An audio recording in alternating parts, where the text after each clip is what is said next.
was even meant to be something. It was meant to be something that's like a speculative kind of reaction. You know what I'm saying? Where we just like, we speculating. You know what I'm saying? Nobody got the facts in here. You know what I'm saying?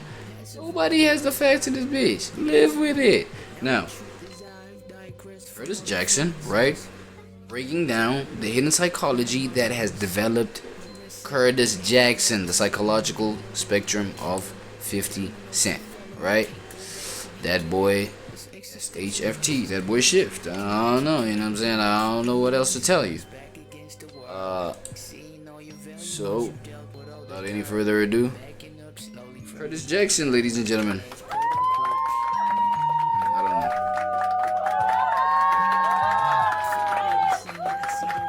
Kind of deserves it, right?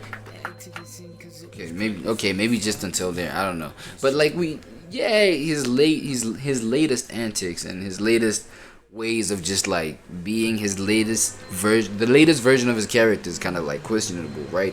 It's questionable. Especially, you know what I'm saying? Everything. Well, not everything. It's just like, because the last thing we know about him is the documentary, right? The Reckoning documentary. But 50 Cent as Curtis Jackson, you know what I'm saying? Everything, you know, for the most part, people would say, what, W for Curtis, right? In terms of somebody to look up to, maybe, right? Talk to me, W? No? I don't know, man. Yeah, let's just break down the psychology that brought him to this point, right? You can cry on command. Does that come in handy in the movies? That's weird to ask this nigga. I could do it now. I could. Yeah, let me see you cry, because I've always admired actors who can do this. You kind of feel this nigga, you know what I'm saying, telling himself, okay, let's cry. Come on, let's cry. Like him thinking of the most, you know, yeah. Like just thinking about it, like that's kind of weird to realize that this nigga's actually literally thinking about, you know, they did him the dirtiest. It's kind of weird to just witness it happen in real time. I'm not gonna lie. My mom was one of 9. She was the only one of my grandmother's 9 children that passed away. Were you angry about that? Well, no, but. How old were you? I was like 8 years old. You lost your mother when you were 8? Yeah. That's tough. I don't think she's ever gotten There it is. You're crying. There it is. 50's got it going. You got the tear. Yo, nah, this was an awkward moment. Here's going. This you are a good actor. Nigga forcing them shits out. Whoa. Nah, and they call Cuff'em chopped. Not bad. Good for you. Wow. For you buddy. I mean, you had him going. Yeah. You couldn't do that, Howard. Hell no. And he's a better actor than you. You might be. My mom had me at 15, so it felt like the only real option would be to actually hustle at that point from her, I believe. I don't think she would have agreed with me going in that direction of hustle. I don't think she wanted that for me, you know, but the other part, the music and everything else that happened, I think she'd be really proud of me. I see him at the BC. Well, that's funny. Like, I remember seeing Khaled. I'm a fucked up nigga. You should do something to me. Y'all got this little poem over for DJ Khaled. Check this shit out, right? It's called I Just Want to Tell You What a Psychic Told Me. Your car ties got stabbed out. Now you know, I know where you be. I just want to tell you what a psychic told me. I know where your mama house at. Now look, you can see. What? But I just want to tell you what a psychic told me. I know where your mama work at. Now look at sleep. I just want to tell you what a psychic told me. I'm not the kind of nigga you should fuck with, babe. I'm special. I have less compassion than the average human. When most people hear the word psychopath, they imagine movie villains or serial killers, monsters that white America loves to mythologize into pop culture legends. But the reality is far more nuanced. Many psychopaths aren't criminals at all. They're CEOs, surgeons, politicians, and high-stake lawyers. People who thrive in environments that reward superficial charm and strategic manipulation. Society often incentivizes these traits with profit, such as the ability... It's the ones that look less like it. You know what I'm saying? That are real versions of it. Psychopathic, that is. To take risks, maintaining composure under pressure, and manipulating social dynamics. It's worth noting that terms... Damn, already in the video? Already, what, how many minutes is this? Like 2 minutes in the video and already with conclusion that Mr. Curtis Jackson is a psychopath? That's heavy. That's heavy. Because, of, you know what I'm saying? Like, why else would the video, you know, bring up, like, just bullet points about psychopathic tendencies, bro. You know what I'm saying? I mean, I'm just asking. Terms like psychopathy and sociopathy are not formal clinical diagnoses. They're concepts used in psychology to describe patterns of behavior and personality traits. Both sociopathy and psychopathy fall under the APD umbrella. I'm not diagnosing 50. In fact, I don't know if he's a psychopath. True psychopathy. Antisocial. Okay, lack of guilt. Inability to. Okay, dishonesty. Okay, manipulative behavior, narcissistic, superficial. I feel like right here, Mr. Curtis Jackson really falls on here. What? Manipulative behavior, narcissism, superficiality, inability to form true emotional attachments. Oh my God. Oh my God. The thing with his, baby mother and son and things like that. Damn. Psychopath? Sociopath? Let me see this. He is rare, affecting 0.5 to 1% of the population, but 50 exhibits psychopathy-adjacent traits that are impossible to ignore. In public, he's charming and magnetic, like his playful interactions with Chelsea Handler, an obvious example of superficial charm. Right. You're very, very cute. You know this, right? Do you have a boyfriend? That's gonna be great. Like, I deserve you. Maybe you do deserve. Oh, bro, I'd run away hear that nigga say that like that. Did you even see that? Like, I feel like this nigga, like, yeah, he looked more, yo, like a zoo creature. No. That's not what I meant. Like, you know what I mean? But then for a person that looks like that to be like, yo, I deserve you. Look, it kind of sounded like, okay, I know the voice was like kind of different, but yo, I'm scared, man. That's crazy, bro. Yeah, that's crazy, bro. Yo, I never knew this clip. Deserve me. Maybe you do. I feel like you might deserve me for a couple of minutes. That's probably all it would take. Wait, is that Martha's? No. While 50 is making Chelsea Handler blush on national Chelsea, TV, okay, cool. he's simultaneously engaged in a calculated war behind the scenes with Jimmy Henchman. Court documents from the Henchman case allege that 50 coordinated retaliatory moves against members of Henchman's crew, including a failed attempt to kidnap the family of one of Henchman's shooters. This isn't the impulsive, chaotic aggression typically linked to sociopathy. It's instrumental aggression, violence used strategically with intention and purpose, the kind of calculated play more commonly associated with psychopathic traits. Only someone capable of extreme emotional separation could maintain a successful mainstream career adored by white America while allegedly engaged in a war that, according to court documents, included car bombings, shootings, and kidnappings. In fact, I would argue that part 2 of Get Rich or Die Trying would be even more interesting than the first one. In the following clip, 50 reveals how he operates when going to war with people like Jimmy Henchman and Preem. Let's roll the clip. You gotta cross the line. You gotta do something I'm uncomfortable with, and then I'm gonna be real comfortable with the next move. Whichever way it go. And they know me enough to know that, and that's why we don't really get to that point, because I kill him. Oh. In front of everybody.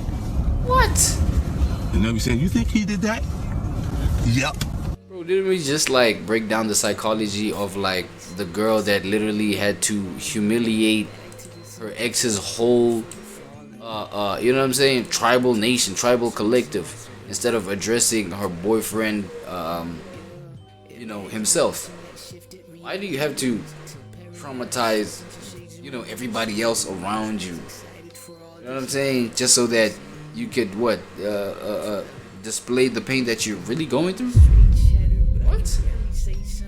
Look, man, I don't get that about people, bro. The whole even people with the kind of personality where it's like, for as long as they're happy, they want everybody in the room to be happy with them. They're bothered, they want everybody in the room to be bothered. It's like, I don't get that kind of thing. Why would you say something like, yo, I'm going to kill him in front of everybody? Right? Because, like, one thing you have to ask yourself is, like, at that point, what are we trying to do? Like, what are we proving? What's the point? Right? Because now you're not trying to hurt the person you're attacking. You're trying to hurt everybody else. Right? It's always been a fascinating thing for me. Yeah.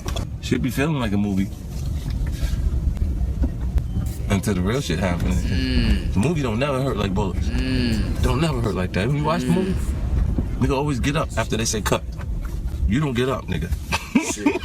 Now, to be fair, Jimmy Henchman went at 50 in G-Unit after his 14-year-old son was slapped, and 50's response to Jimmy getting life for killing a G-Unit member is the following.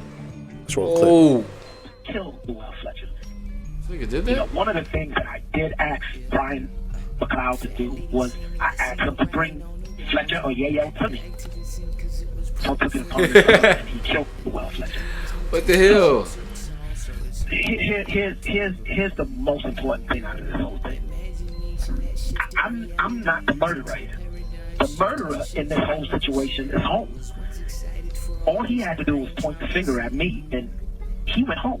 And I'm in jail for life. Another thing I'm getting is like this whole performative kind of thing from this nigga, like, you know, the performative character.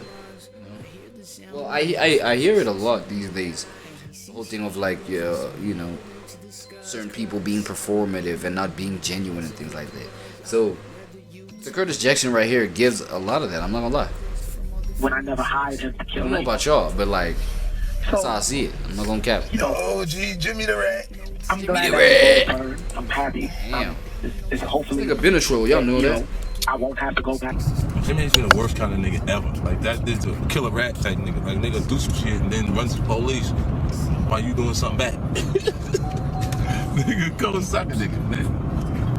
I can't even believe they let that nigga talk, man. Nigga told everybody. On every motherfucking body. Tottenham, they catch that nigga in Otisville. Little wig. Peter Roll. He won't do the jail time. He won't do that. He run into these niggas. They got to move that nigga. He'll be like, no, could you put me in protective custody, please? Because it ain't a maybe, it's a definite. Definite niggas owe him some shit. I could tell he was getting a kick from this kind of shit too. Cut something out of that nigga. That's nigga, a little beef in the street, nigga cut you. Nah, that kind of shit this nigga did. Somebody cut something out of him, like take the liver out that nigga.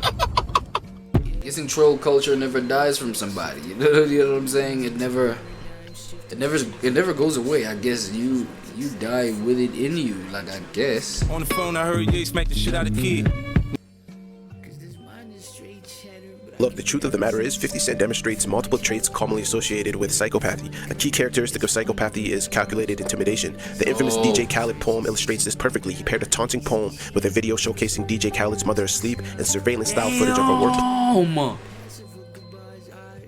This nigga actually filmed DJ Khaled's mother sleeping?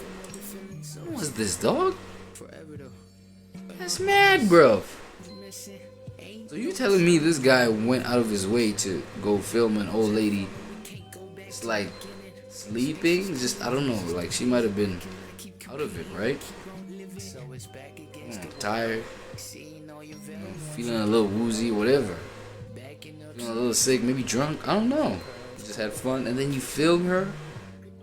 Man, at this point I feel like 50 Cent is one of those friends that you gotta be aware and you gotta just keep in the back of your mind that this guy might always be on some degenerate shit for future weaponization. What? Why would you do that, bruh? Why would you do that? And obviously at this point I'm thinking everybody's adult. Everybody is an adult. Right? Everybody is a grown-ass man. This was psychological warfare. The threat wasn't physical but deeply invasive, designed to make Khaled feel vulnerable while entertaining the public.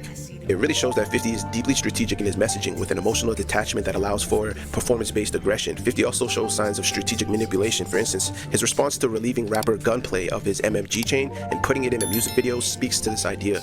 Let's roll the clip. The MMG chain in the major distribution video. Where did that come from? What's going on? Oh, it came from a jeweler. Jewelers, they made it, and yeah, we got it, so they ended up putting it. That's what rappers do. Rappers put jewelry in video. Oh, this nigga slimy as shit. This nigga the king of slime. Facts. Yeah, I thought it would be unexpected, like when you see ASAP with a Death Row hat on. You know, it's cool. It's interesting. Like you look and say, something's out of place. So this wasn't, there was rumors of a missing chain. This came from a jeweler. This wasn't that chain in question. Rumors today, you can't believe everything here. I mean, the internet is crazy. Now, another example of strategic manipulation is when 50 took Rick Ross's baby mother shopping, got her a book deal, and had Rick Ross' kids flown out to Floyd Mayweather's home. 50 often leans into public humiliation as a calculated strategy. A perfect example is the time he called the owner of World Star Hip Hop on the phone. Let's roll the clip. I have you on the phone. That sucker's on the phone. Don't what's up, man, you sucker. So he feeds off of like just humiliating people in public. I mean, it explains the whole documentary, doesn't it? It explains the whole reckoning thing, dog. Feel me? It just makes sense, dog. Why he would like just go ahead and, you know, pull a move like that, bruh. Like, yo, it's weird to me, you know what I'm saying? Seeing how people find a kick from, you know, humiliating others. So it's really fun. Like, as in, it's genuinely fun. You know what I'm saying? It's a genuine What's kick. up, man, you sucker? I should black y'all. Getting genuine joy out of that shit. He happy right now. I said, don't what's up, man, you sucker. Tell him I was on my tour bus in 2003, you punk. And you created an area where everybody can try to hate on me. Talk about dark humor, right? You know you're a punk. You know you're a punk, you. You know I'm the wrong one to even be playing with. I never was a punk, dude. I was a good dude for you. Yeah, you was a sucker. And you know not to keep playing with me anyway. So I don't know why you keep pushing me until I gotta do. Don't tell me to chill out. Don't you ever tell me to chill out, you sucker. You're nowhere near my caliber of break, punk. Okay. You know that.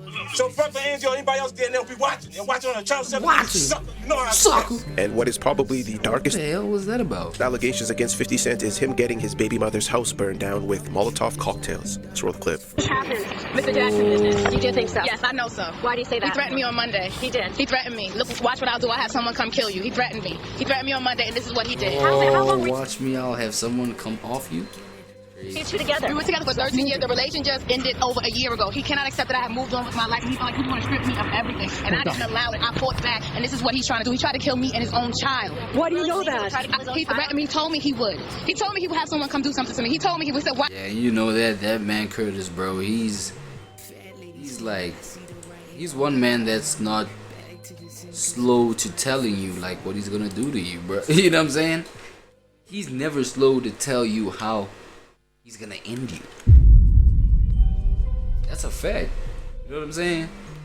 See how he was waiting on that guy on the phone on the telephone over there? You punk! You punk! Where you get here? I'm gonna bust you! Da, da, da. That's crazy, bro. And now exhibiting that kind of behavior towards like your own family, your child and baby mother. Why should I do? I have someone come kill you, and that's what he did. That's what he did. I know he did. It's not a doubt in my mind or my son's life. I know he did. That's another kind of animal, man. Someone threw something through the window, and the house just ignited. Couldn't even make it downstairs. We had to jump out the window. Do you think he hired someone to do it? Yes, of course. I know he's too much of a coward to do anything himself. You're blaming 50 Cent for this? Yes. He released a statement saying he was happy everyone got out alive. While psychopathy is often linked to innate biological traits, sociopathy is understood as the product of environment shaped by instability, trauma, and being in survival mode. Through that lens, 50 aligns more closely with sociopathy. There's nobody in control of me. Like, I do what I want to do. Nice. So, I'm deciding to fuck your life up. Rick, bro, I'm gonna fuck your life up. Why? For fun. What the fuck me for? There's a few times. This is not new. I do this all the time. I got a list of niggas. I'm gonna finish. Good. I got a few songs I gotta mix in the studio with him and Dr. Dre right now. And when I'm done with that, I'm gonna continue fucking your life up. No. He's a faggot. Your niggas are suckers. Oh my Suckers. god. I see him at the BET Award. That's funny. He was Like, addressing I remember Khaled. He seeing probably did Khaled, that but I picture. don't remember seeing Rick Ross at all. Nigga told me he gave me a pass. Well, don't give me no pass, man. I don't deserve pass. I'm a fucked up nigga. You should do something to me.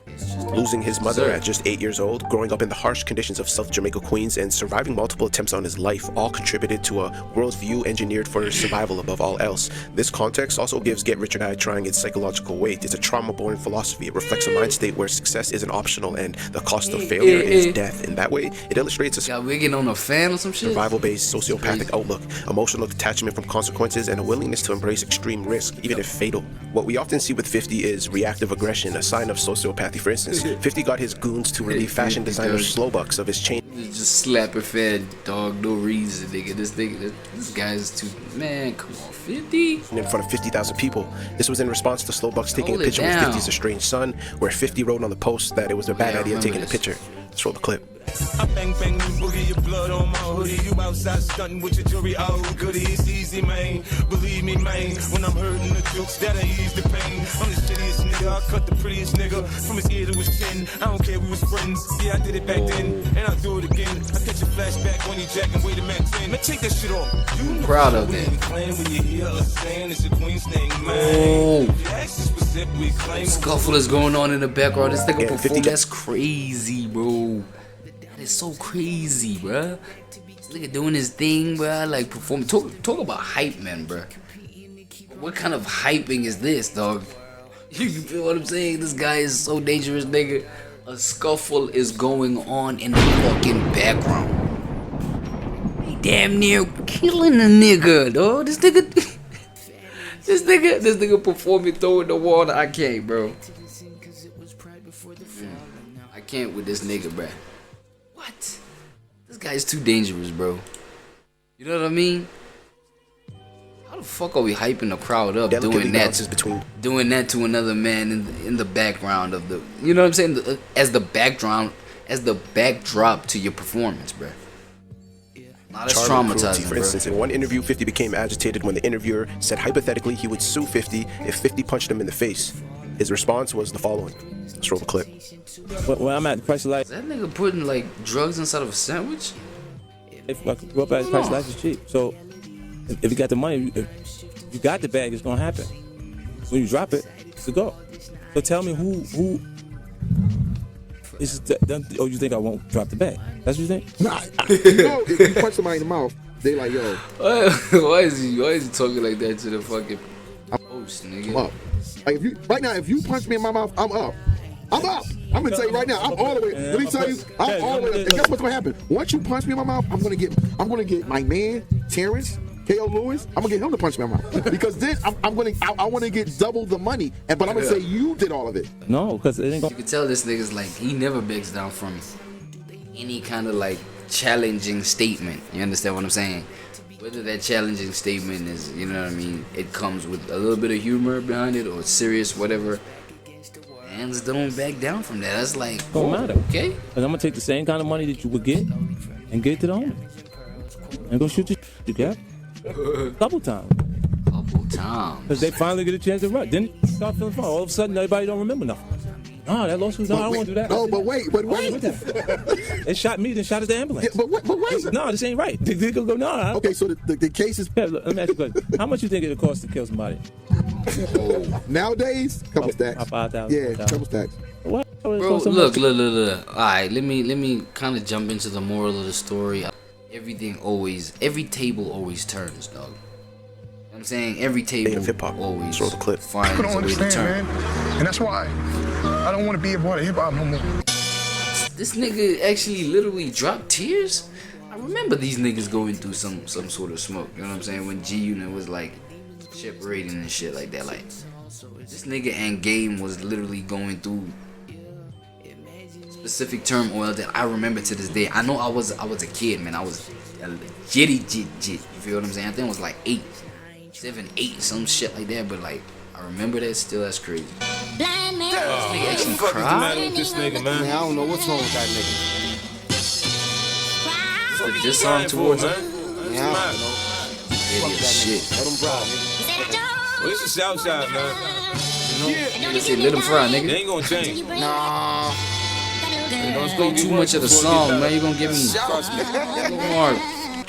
Doesn't seem to pick and choose his disputes. When former G-Unit member Trav called him out on Twitter, 50 saw him outside and almost took his head off like a deer. You should be dead by now. Smile, but waiting till my shooters come round. With the talent and all upset rounds. In my hood, then I say damn. You should be dead by now. Smile, but waiting till my shooters come round. With the talent and all upset rounds. In my hood, then I say damn. Is that beat music?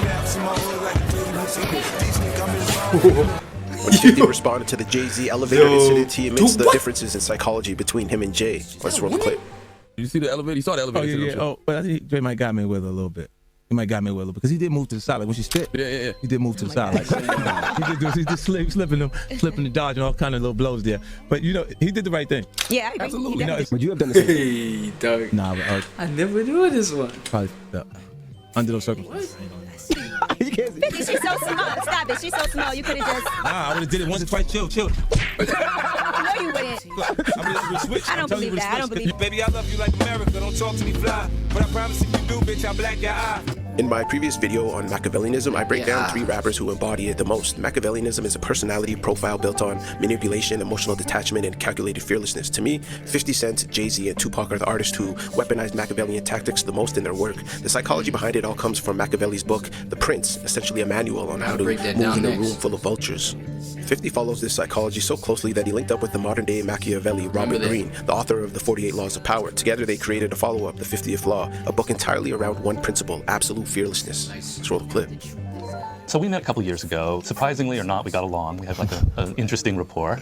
And so we decided to do a book together. Right. And what I do when I write a book, 50th Law. whether it's about power, seduction, or war, I've never, I ain't even gotten into this book, bro. 50th Law. And I know, like, I'm familiar. I mean, I've heard of, Robert Greene's work. You know what I'm saying? Yeah, it's prolific work. Like, I need to, I think I want to get into the 50th Law, man. You know what I mean? Just get into that, get into, like, some, sharpen my intellect, you know what I mean? In terms of, seeing things from the POV of Robert Greene and Curtis Jackson. You feel me? See what this 50th Law is about, you know what I mean? I take the most powerful people in their field and I kind of break them down. I figure out what is... And what happened to the 49th Law? Because I know Robert Greene speaks of the 48 Laws of Power, right? And right here we have 50 with the 50th one. What happened with the 49th, nigga? You know what I'm saying? Hey, here's an opportunity, you know what I'm saying? I might just jump in and come through with that one. Why not? The essence of them. What's the core of their success? I call it their power center of gravity. Why? So I decided I would do that with you. And so after a couple of months of following you around, this guy looks so nervous here, bro. I decided that the secret to your success, your power center of gravity, is your fearlessness. So in any kind of situation where you're interacting with people, you're the one that has... Look, here's one thing I realized. Something we can dress up these degenerate characteristics of ours into something unnecessary. You know what I mean? Well, not unnecessary, but like we can dress them up into something that's where we kind of cover them up. Because this nigga's talking about, I think you're kind of fearless. It's like, nah, nigga, that's his PTSD. Thank you very much. You know what I'm saying? You see his PTSD and like his extreme ways of just like defending himself when he's having one of his little, panic attack episodes because of, the dark life that he had to endure. And you know what I'm saying? We might just go ahead and dress that up as like fearlessness and you so strong, man. You so, you know what I mean? Less fear than they. On the other spectrum, they're like opposite of what we're trying to, see it as type shit. And that gives you like a constant strategic advantage. You're able to adapt to the situation, to take risks when other people are afraid of it. And this is, to me, the source of your power. And so this is the subject of our book, The 50th Law, the power that anybody can have in life if they assume this fearless approach. So I was wondering, were you just sort of born this way? Did you come out of the womb not crying, kind of fearless? Or did you have to develop this attitude when you were on the streets as a kid? Oh my God, this man came out the womb with like, I'm saying, let me not say it like that. A mother or father there, did you have to learn how to be like that? That's absolutely. With slugs in the mouth at birth. It's something that I developed over time because, I think I have the same emotions everyone else does. I just have a way to suppress those feelings in different circumstances and situations. I can kind of adjust. Can you remember a moment when you were afraid when you were a kid on the streets, when you were hustling or anything? A lot of moments when I'm afraid. I think it's necessary for you to have fear to be conscious of people. What do you mean by that? A slight bit of actual fear is necessary for you to be aware, like a paranoia. Like after it heightens your awareness. Right. So a lot of times when people, when I interact with people in different spaces, it's so less intense than what I've had the experience prior to music that it puts me in a space where it's really a relaxed space. So it is true. A lot of times I interact with people and they have a stronger fear factor involved in action than I have because I've been in way worse situations, to me, more dramatic spaces. So I just look at each one of the situations and kind of analyze it, or I'll use a parallel to something I've experienced in my past to make sense of the actual situation. So a lot of the decisions are kind of like gut feelings. Like the music business and entertainment in general, there's no school for it. Right. So you got to kind of cutthroat and everything like that, and be spontaneous and not be afraid to actually be yourself in different ways. Like I've interacted with artists that have great talents in different spaces. They're amazing. They can do things that I can't actually do, but they can't beat me at being me. Machiavellian. Exactly. Nobody can actually beat you at beating you. And that I feel like, you know what I'm saying? That actually literally applies to everybody. Understand what I'm saying? So, man, come on, man. When it comes to like people like Curtis Jackson, like, look, man, the psychology of Curtis Jackson. There you go. Y'all can go finish the video off at that dope shift. You know what I'm saying? Y'all catch the video right there. You know what I mean? We were just gathered here, folks, for the psychology that developed this man. You know what I mean? Since, you know, come on, bro. Like, there's a whole lot of things that we can dissect just to like look at 50 Cent and be like, yo, things like this that make him.